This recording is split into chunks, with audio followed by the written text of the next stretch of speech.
So today we have a very diverse panel, with the interesting topic of losers and winners. Now, none of these people are losers. In fact, quite the contrary. I think we have a stellar cast here of people who have all been on the winning edge of things, and there's a lot to learn in the agtech space from this group. Just in no particular order, we have Nicky Deasy, who wears a number of hats, VC, startups. I'm going to ask each of the people to introduce themselves, basically, because when it comes to juggling and wearing hats, Nicky trumps them all. But you do have Justin McCarthy from GlasPort Bio, who's well known in Ireland. Then you have Danny O'Brien and from SVG Ventures, and James Greevy, who works for and heads up Herdwatch, which is a rapidly growing platform here in Ireland. So I'm going to ask each of the panelists to stand and please give a quick introduction to themselves, 3-5 minutes, or you can sit. 3 to 5 minutes, just to introduce themselves and some of the challenges that you might be experiencing at the moment, some of the exciting opportunities, where you are at the moment with your business and agtech. Okay. Nicky. Thank you, Robbie, and thank you, Aidan, for inviting me to speak to you all. Can you hear me? Yes. So thank you all for coming to this exciting event. So my background is venture capital. I used to work with early stage companies, helping them to raise capital in an advisory role. And then I moved into an accelerator, which then became a venture capital fund. And then it grew to becoming one of the largest European early stage venture capital funds. So it was an exciting 5 years. It was a very busy 5 years to go from, I think when we began, we had about 400,000. The Irish Farmers Journal, under Justin's leadership, was one of our very early investors. And ultimately, we ended up with 55 million in that fund and a portfolio when I left of about 30 companies. I used to look myself at 500 to 700 startups every year. I used to do a conference every week, and I used to travel all the time. And I think after 5 years, I felt that my poor children didn't see much of their mother, and it was time for me to slow down a little. Not that I've really slowed down. But now I am originally a chartered accountant. I trained originally with KPMG, but worked in deals and advisory work, M&A, corporate finance. So I've gone back to that. I'm a CFO of a company that's an animal health diagnostics company, and I'm a general manager of a US company coming to Europe for crop protection. And I sit on the board of another US company which does hyperspectral imaging for food quality and things like picking up pathogens, ripeness, detection of shelf life prediction, all that kind of stuff, reducing wastage and loss. I sit on the investment advisory committee of a venture capital fund called EIT Food, which has an impact fund that invests in 5 to 10 startups in Europe every year, and a few other bits and bobs on the side to keep me company. So every day is different and challenging. Agtech has had, when we began, and I see Paul in the audience, who was my other co-founder at the time. When we began, we'd say we work in agtech, and people would go, what? What sector is that? I've never heard of that before.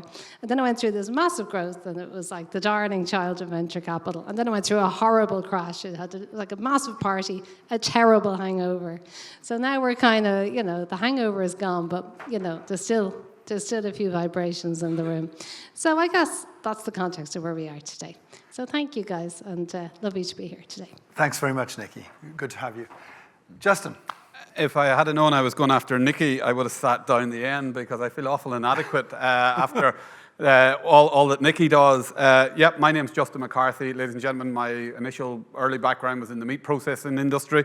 I used to call it my MBA. It taught me a lot about efficiencies and whatnot and business discipline.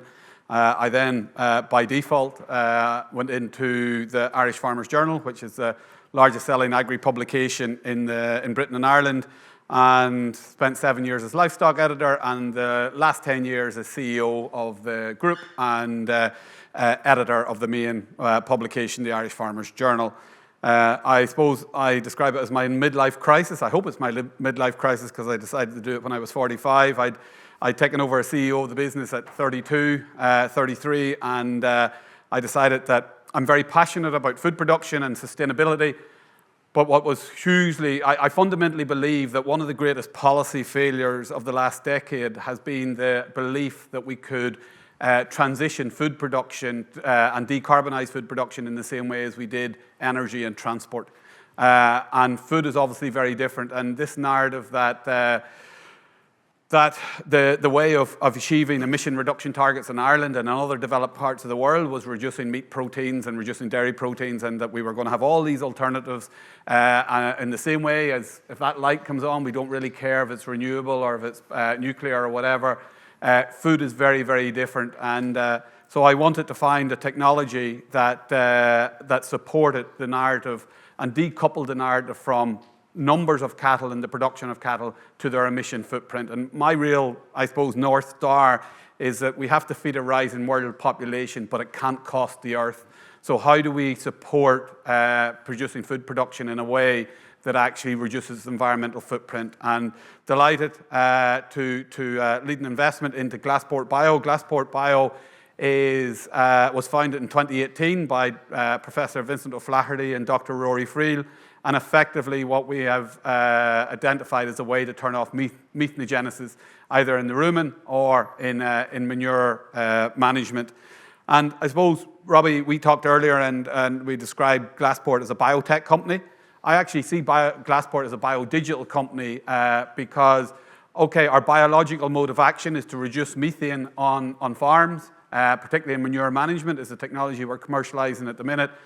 But there's no value creation in that unless you can digitally verify it, e.g. you can follow the process right through the farm and be able to provide a fully auditable digital data set to a customer to valorize those emissions.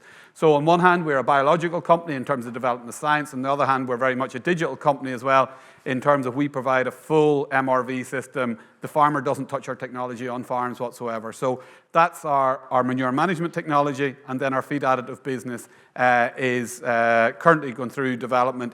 And the interesting attributes of that is that it reduces methane and hydrogen emissions, which is showing really impressive performance figures around animal performance. And again, one of the other key aspects of that is the active ingredient is already in the human food chain. So we're hoping, albeit we'll have a regulatory pathway, that the whole areas of consumer acceptance and whatnot. But core to GlasPort Bio is trying to scale technologies that allow us to feed the world without it costing the earth. So, thanks. Thanks, Justin.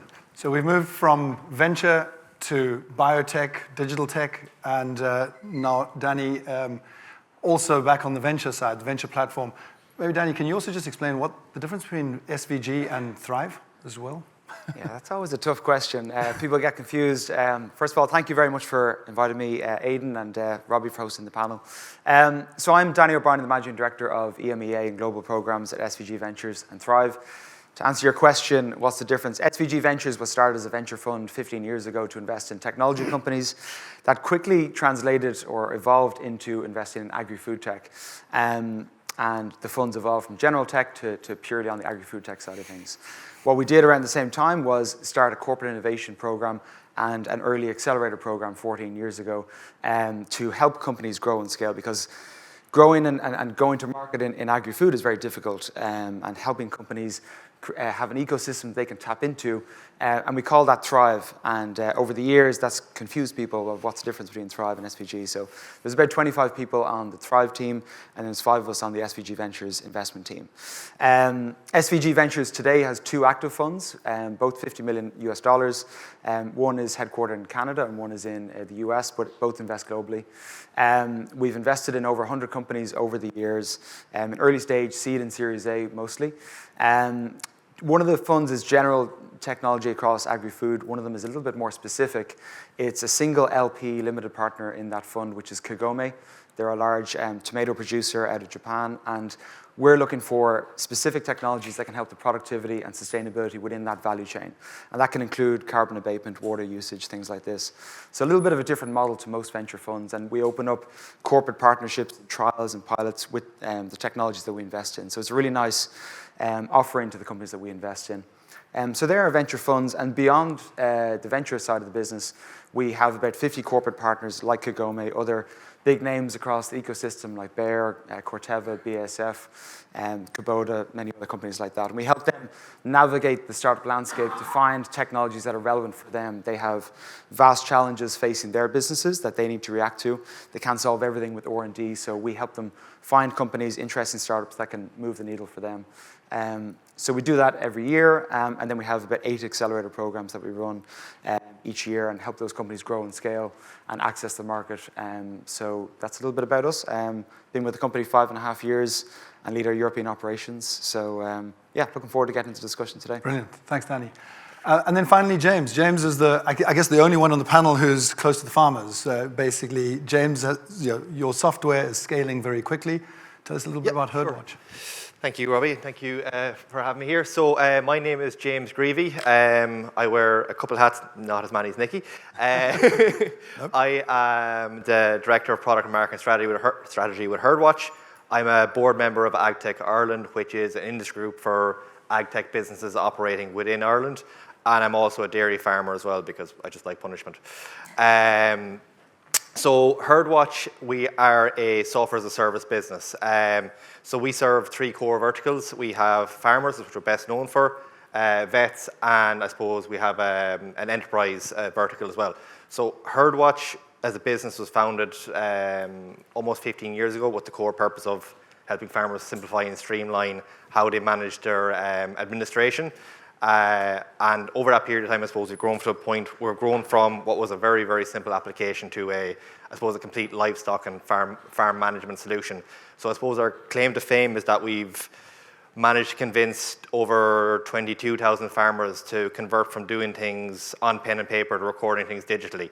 So I had to go through this process of convincing, I suppose, farmers that there's a better way of recording stuff, and converting them digitally and bringing them on that journey. And I suppose as over the past sort of 10, 15 years, technology adoption has kind of grown quite rapidly on farm, grown with our farmers in order to enable them to enable getting sensors on farms, connect up all the different sources of data, and just give them a complete picture of their farm. And I suppose more recently then embracing AI and kind of pulling together the whole picture of how to utilize, I suppose our core principle is how to utilize the technology that's readily available through your smartphone. And that kind of means whether it's accessing your camera to do simple things, where it's connecting to different devices on farms using Bluetooth and Wi-Fi, to more recently AI, just bringing a complete picture of the farm.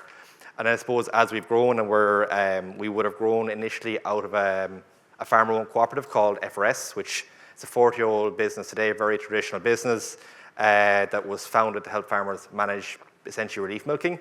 We would have grown, I suppose, out of them, and a number of years ago took on a private equity investment to kind of accelerate our growth. And I suppose since we've kind of taken on that investment, we've really layered in M&A as part of our growth strategy. So we have, I suppose, what we call the organic side of our growth, which is basically convincing farmers one at a time, but at scale, to go from pen and paper to recording things digitally, as well as layering in other sort of somewhat adjacent industries. So more recently, we acquired a business called VetDrive, which is essentially an ERP system for veterinary practices, with the whole idea of, if you think of a farm as a network, the farm being the central node, and you've got all these different, I suppose, stakeholders interact with them, the vet being a really crucial part of it, and how do we sort of help connect farmers to their vets and vets to their farmers, so I suppose everyone can benefit from all this data that's being captured and have, I suppose, a complete view of what's going on. And I suppose then, alongside that, I suppose, helping connect a wider sort of ecosystem, so dairy and beef processors to have that kind of top-down view of, well, a farmer's capturing and digitalizing all this information that basically tells the wider, I suppose, food system that a farmer's doing things in the right way, they're using antibiotics in a safe way, they're hitting certain milestones with regards average daily gain or kilograms of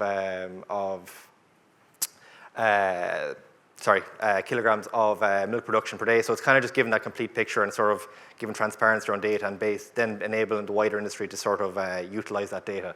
So we started from a very, very simple, I suppose, simple value proposition for a very small, defined customer set, and we're kind of growing rapidly, in particular over the past 2 to 3 years, to sort of digitalize, I suppose, as much as industry as possible in a space that's somewhat difficult to digitalize. So that's kind of a tour of Herdwatch. Thanks very much. Well, I think you all know where I want to start. The party, the hangover. So, Nicky, you said there was a party 3-5 years ago. We're flying high, and next thing it crashes. So I guess the question is agtech over? Did it crash? Is it sort of dead and dying, or was that a sort of a blip? Explain a little bit about what's happened from then and now, and what the difference is. So I think, we've mentioned some of these issues, like environmental sustainability is a big one in agriculture. And I think there was a view that with some of these technology companies, we could really make large profitable businesses and also improve the environmental footprint of agriculture. And that came at the same time when Biden was in power and the European Union was very focused on the green agenda. And there was a lot of capital being deployed into sustainability-themed funds. So in VC, you had a lot of funds that had a clear impact thesis. They wanted to back companies that had a clear sustainability theme, as well as being scalable and profitable businesses. And if you consider agriculture, whether it's crop inputs such as pesticides, there's a lot of toxicity associated with the chemical pesticides and environmental concerns. On fertilizers, there's lots of nitrous oxide, which is very warming, and there's nutrient runoff into waterways, and there's a footprint associated with that. Same with livestock, there's obviously big issues with methane, as Justin knows, which is 80 times more warming per ton than CO2. Nitrous oxide is over 300 times. So these emissions are particularly linked to agriculture. So there was a logical thesis that in supporting companies to get to scale and to really become category leaders in these areas, we will have a double whammy of reducing the environmental footprint and cleaning things up and big profitable businesses. However, the actual practice turned out to be much more challenging than that, mainly because the projections that these companies had were not delivered. And the cash burn that they had, therefore, became much larger. And they became these monsters that required huge amounts of cash, which they chewed up every month, and didn't get to their profits and didn't generate cash flow. And they became unsustainable to fund, where the VC funds behind them reached a point where they said, we're out of money, we have a finite fund, we cannot go forever, we're not a bottomless pit. And there were some very high-profile casualties where big companies who'd consumed hundreds of millions of dollars all went bust.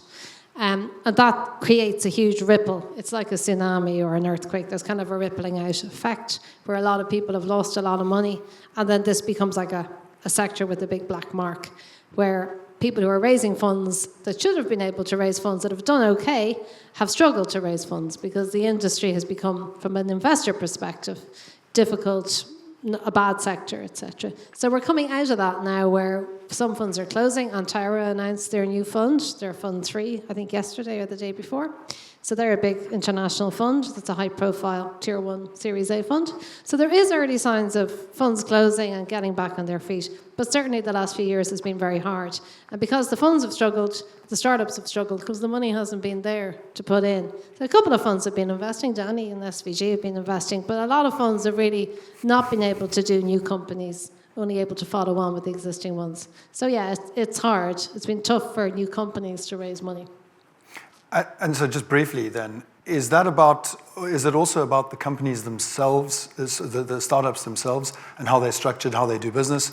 Is there a need for startups to be doing things differently, or is it just the climate? I think there's a few things. Like, a lot of these products need regulatory approval globally. That's a slow and painful journey. And like Trump has gouged out most of the US regulatory agencies, which has probably made things slower and more difficult than it was. But the timescale to get products to market, you can't get to market until you have approval. And then I think there was a sense that everyone would adopt these things.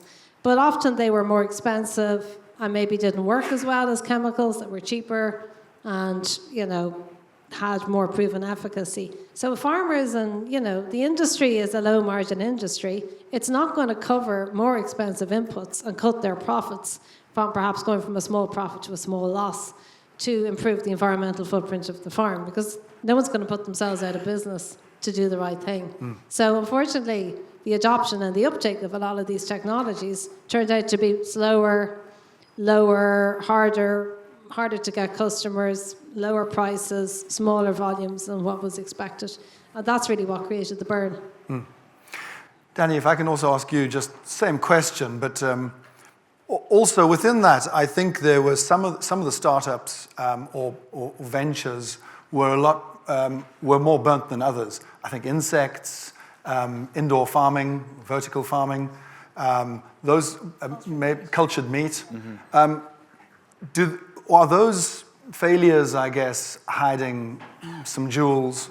What has been your experience in that? Yeah, I agree with everything Nicky said. Pretty much, I think it was great recent history of where we've come from and where we are today. You look at the headline figures, you see the big drop off. If you think about the Gartner hype cycle, I think we've come through the trough of disillusionment, as called, and we're entering the slope of enlightenment. So we're not going to go back to the 50 billion plus invested in Agrifood Tech and certain categories like controlled environment agriculture, which are very capital intensive, cultured meat, are not going to come back to where they were. There'll still be use cases there where they can be efficient. But there's other categories, if you look kind of deeper across the subsectors, things like precision agriculture, software platforms, supply chain technologies, some of the automation side has been quite resilient. And you've seen some big rounds come out recently as well. Halter, the New Zealand company, has raised hundreds of millions. Tropic Biosciences, over 100 million. So you've had companies who've come through this difficult time and are well set, I think, to capitalize on maybe a less competitive market as well, and take advantage of less competition around that they've proven themselves, they've been through the difficult times. I think you're seeing capital being more concentrated in those winners. There's definitely less capital around, so there's less seats on the bus, there's more consolidation going to happen. But I don't think, to your earlier question, is agtech dead? I mean, there's definitely huge challenges in the industry that we need to solve, and we're not going to solve them doing the same things we've already done.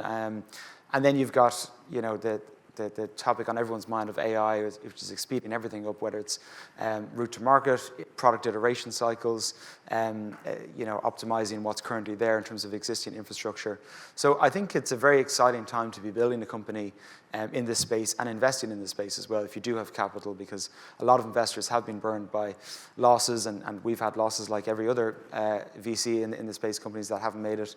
But there's a lot of learnings there in terms of go-to-market strategy, unit economics, being capital efficient, and knowing what venture can back and not back. I think in controlled environment, a lot of venture money went into building greenhouses and vertical farms, and that's not going to come back. And I think one of the things our biggest investor announced last week, Farm Credit Canada, their large Canadian bank, is a $1 billion fund for asset-based financing for scale-ups.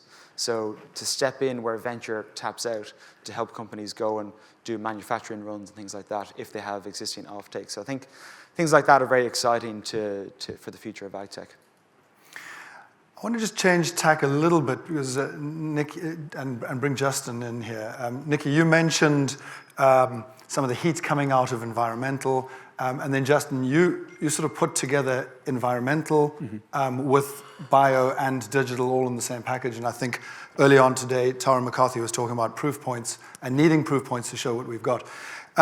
So with that in mind, in your opening gambit, you also spoke a little bit about the need to link food and ag. What do you mean by that?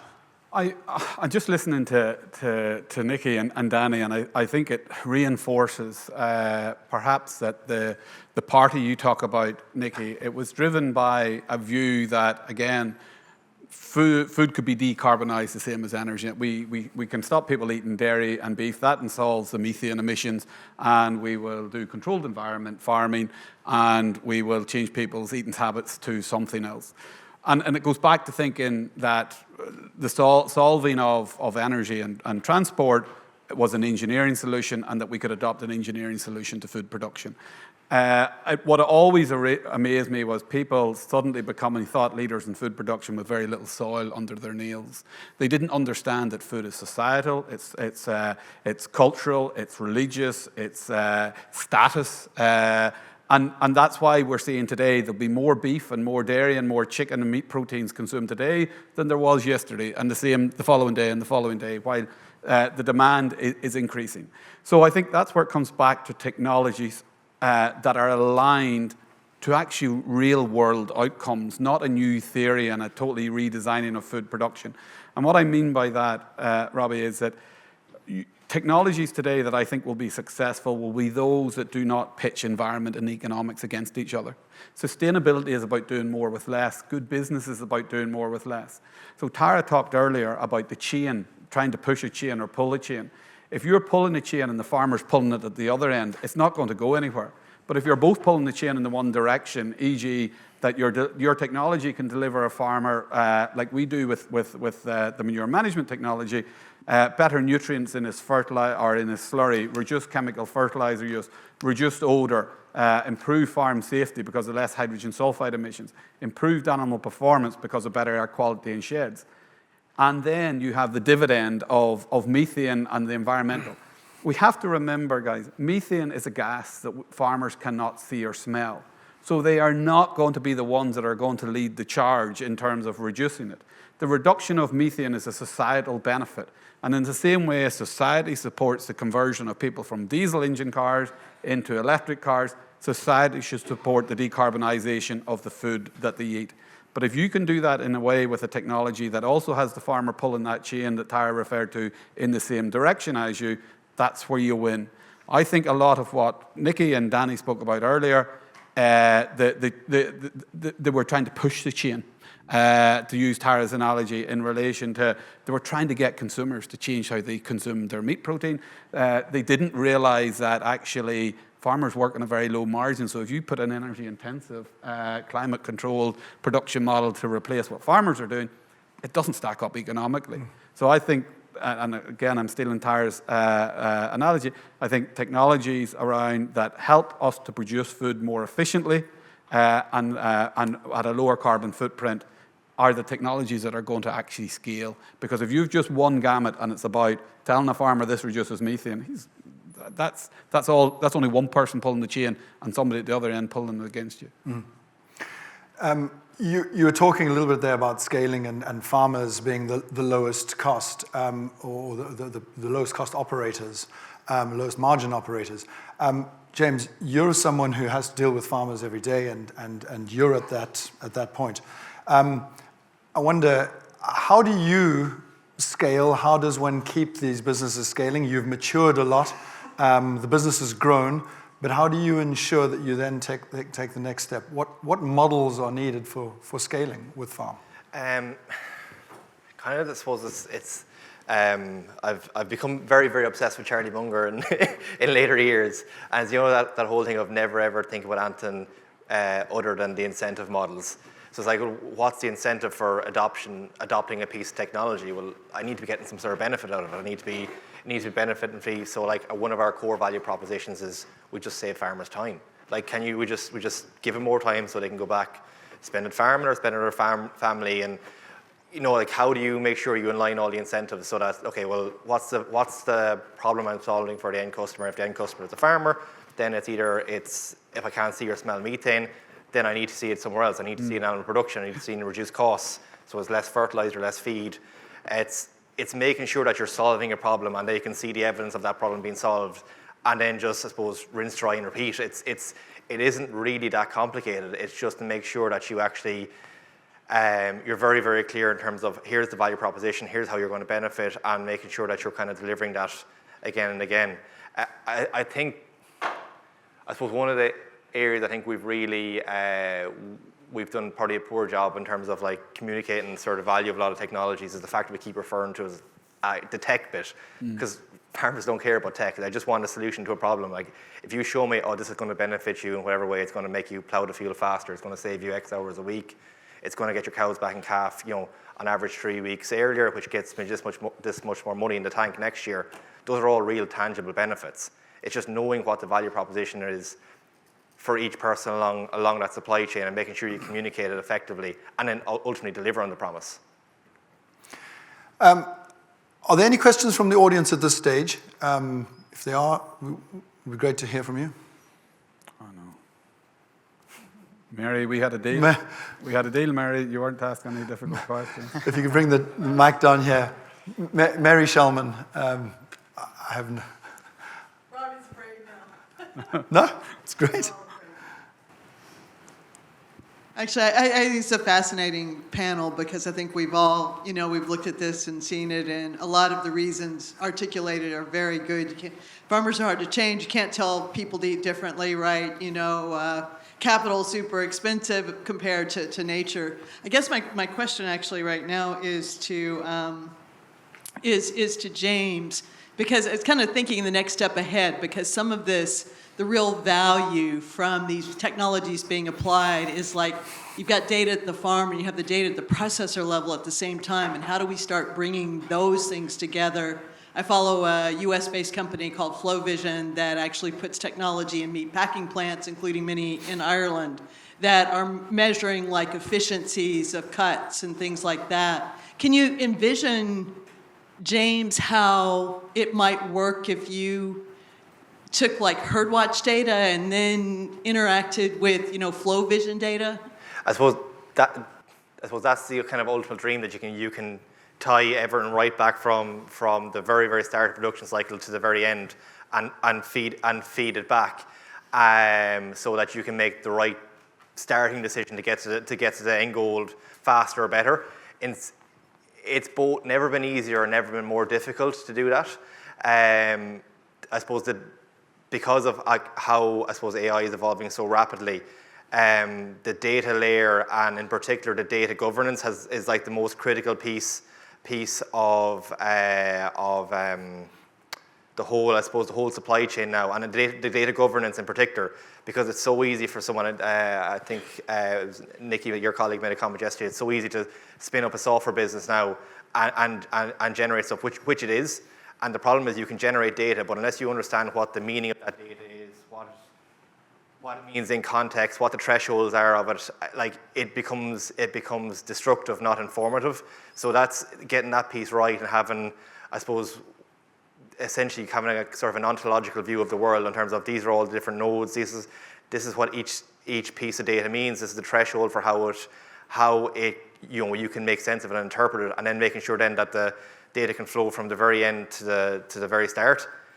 That piece is actually the easy piece. It's the data moving from point A to point B is very, very easy. It's making sure the right data and the right context moves. And it can kind of get through all the human factors in between. That's the bit that's really, really difficult. So that's the world we need to get to. It has both never been easier, never been harder at the same time. I'm a little bit schizophrenic about AI. I'm all in, at the same time really skeptical. Tara. So, I agree with Mary. This has been absolutely fascinating, and the kind of the from to of it. But I guess I'm looking at the next two. And you hear so much about the urgency that's required for our industry, the resilience that's required, the collaboration that's required, et cetera, and yet so much of the conversation so far, kind of the responsibility seems to be resting on the farmer believing you. Is that good enough? As in when we're looking for a catalyst for change at scale, you're putting the responsibility on individual farmers? Or do we need to really think about the model differently? Or are you going to tell me we tried that and it didn't work? Yeah, Nicky? So we'll all have a different view on this one, but I would disagree. I think the burden of risk falls on the startup, actually, because they're the people with the next greatest thing. They want farmers to buy it. And often it's actually very hard to make that happen, because you need to have money, you need to have marketing, you need to have regulatory approval, you need to have a sales team to go out, you need to produce this product at scale. So all of these things are difficult things to do. And if you fail in anything at all, anything goes wrong, your business is gone. It's really hard to get money, and you have to deliver exactly to that plan. And you're dealing with a lot of uncertainties. And a farmer base, certainly in Ireland, that's elderly in many cases. They're not the type of people who are like 21-year-old geeks who want to try the latest and greatest. These people are older. They're suspicious. They've had lots of things promised to them and things don't deliver, and they're a bit wary and a bit jaundiced in their view, understandably.